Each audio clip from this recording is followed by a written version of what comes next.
1966. A cold but bright Saturday morning.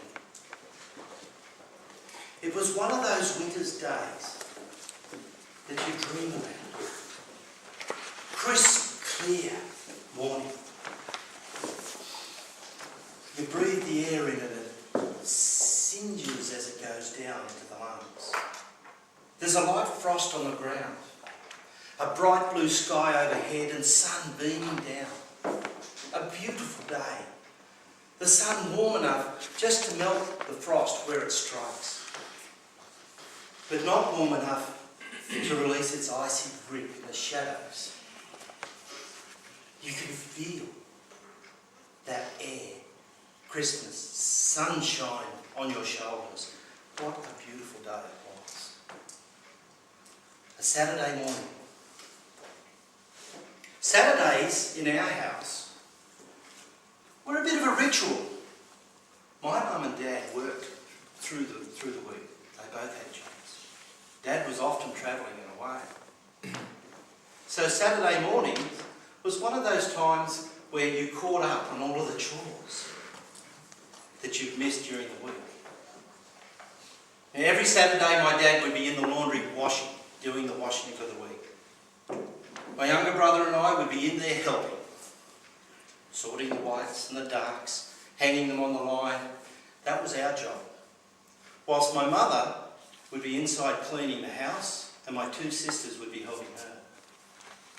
Now this particular Saturday, my brother and I were in a bit of a hurry because it was going to be a special morning.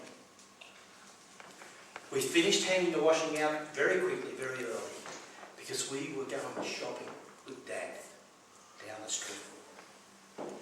We were going shopping for our winter underwear. Just us with Dad. That was really special. We didn't get that opportunity very often. So off we set, down the main street. Now the main street of a country town in the 60s, it was a happening place, dude.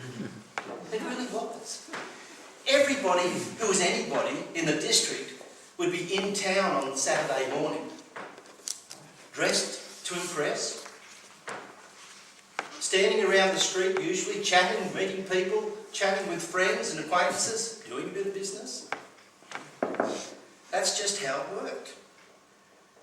So an opportunity for us as young kids to be down the street on a Saturday was pretty damn exciting. And what a beautiful day it was.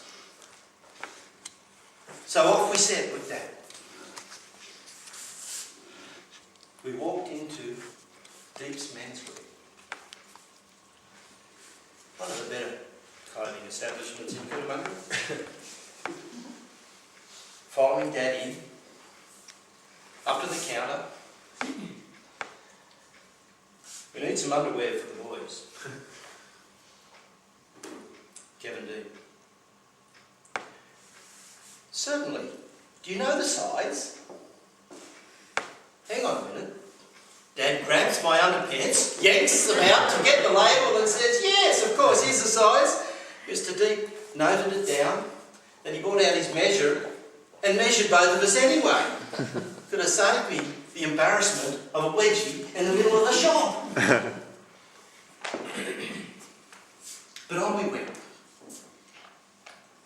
So Mr. Deep collected the underwear, 5 sets.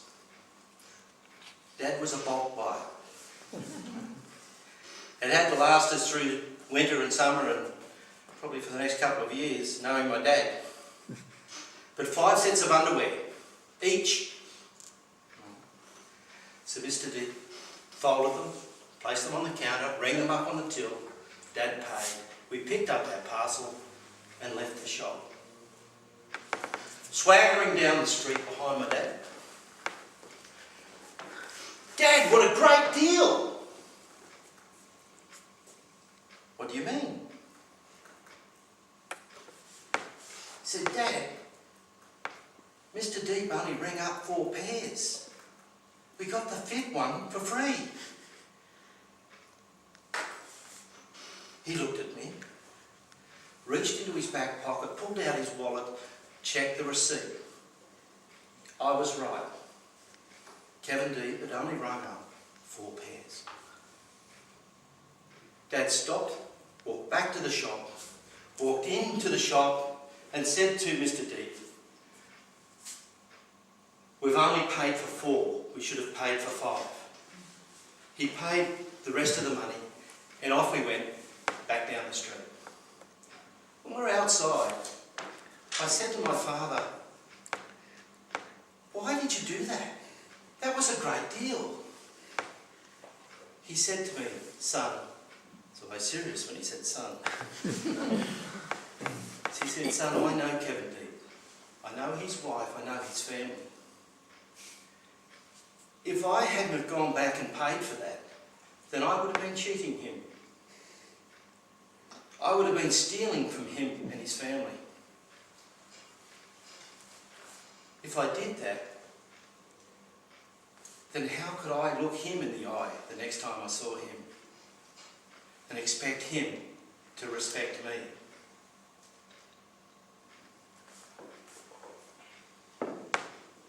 You know, I didn't quite understand it. I was only 8 or 9 years old at the time. But it's something that I've never forgotten. And today, I still use that conversation, that experience of my father's actions and behaviour as a yardstick to measure my own behaviour by.